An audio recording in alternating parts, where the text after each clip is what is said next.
Party Marxist జిల్లా కార్యదర్శి వందవాసి నాగరాజు. మేమిద్దరం హాస్టల్ మేట్స్, హెచ్ఎస్ కాలేజీలో కొలీగ్స్. మా పరిచయమే ఘర్షణతో స్టార్ట్ అయింది. తర్వాత మంచి మిత్రులయ్యాం. రాత్రింబవళ్ళు చర్చల మీద చర్చలు జరిపేవాళ్ళం. వందవాసి నాగరాజు నేను మధ్యలో 10 years బెంగళూరులో ఉన్నాను, మీకు అందరికీ తెలుసు.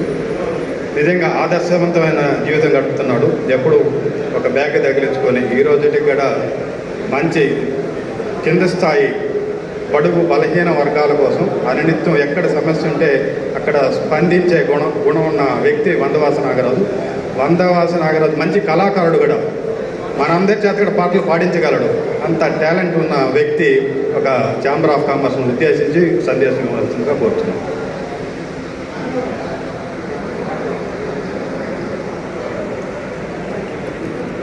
నమస్కారం.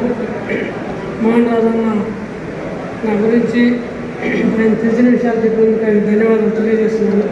పెద్దల వేదిక మీద ఎంజే గురుమూర్తి గారు, మా మిత్రుడు, నా జూనియర్, నా తర్వాత హెచ్ఎస్ కాలేజ్ చైర్మన్గా ఉన్న బాలు ఇక్కడ ఉన్నారు. ఇంకా కేశవ గారు, ఇంకా పెద్దలందరూ కూడా ఉన్నారు.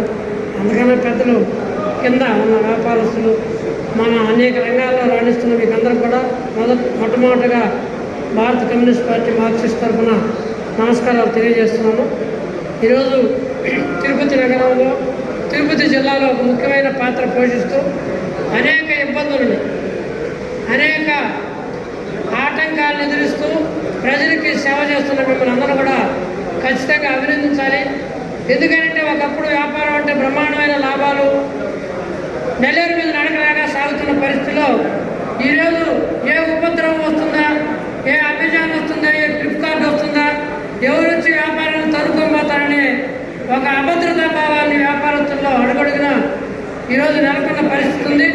దీని అన్నీ ఎక్కడికెక్కడ లోకల్గా వ్యాపారస్తులు అభివృద్ధి కావడానికి కావాల్సిన విధానాన్ని ఈ ప్రభుత్వాలు తీసుకురావాల్సిన అవసరం ఎంతైనా ఉంది. ఎందుకంటే వ్యాపారం అంటే అమెరికా వాళ్ళతో మనతో వ్యాపారం పెడితే మనం ఎక్కడ గెట్టగలిగేది.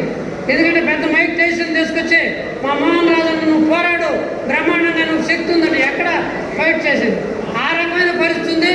వ్యాపారులకు కావాల్సిన అన్ని రకాల, గతంలో మనం చూసాం, విద్యుత్ కానీ లేకపోతే వాళ్ళకి కావాల్సిన అన్ని రకాల సబ్సిడీలు, అన్ని రకాల సహాయ సహకారాలు అందించినప్పుడే ఈ దేశం ముందుకు పోతుంది తప్ప ఇంకొక విధంగా కాదని చెప్పి నేను తెలియజేస్తున్నాను. అదే రకంగా మీకు అందరికీ తెలుసు, ఈరోజు కాస్త కోస్తో మేమున్న అధికారంలో ఉన్న కేరళ రాష్ట్రంలో అక్కడున్న చిరు వ్యాపారస్తులకి, చిన్న చిన్న పెట్టుబడిదారులకి చేయూతనిస్తూ వాళ్ళు అన్ని రకాలుగా ఆదుకుంటున్న పరిస్థితిని మీరు గమనించే ఉంటారు, మీరు చూసే ఉంటారు.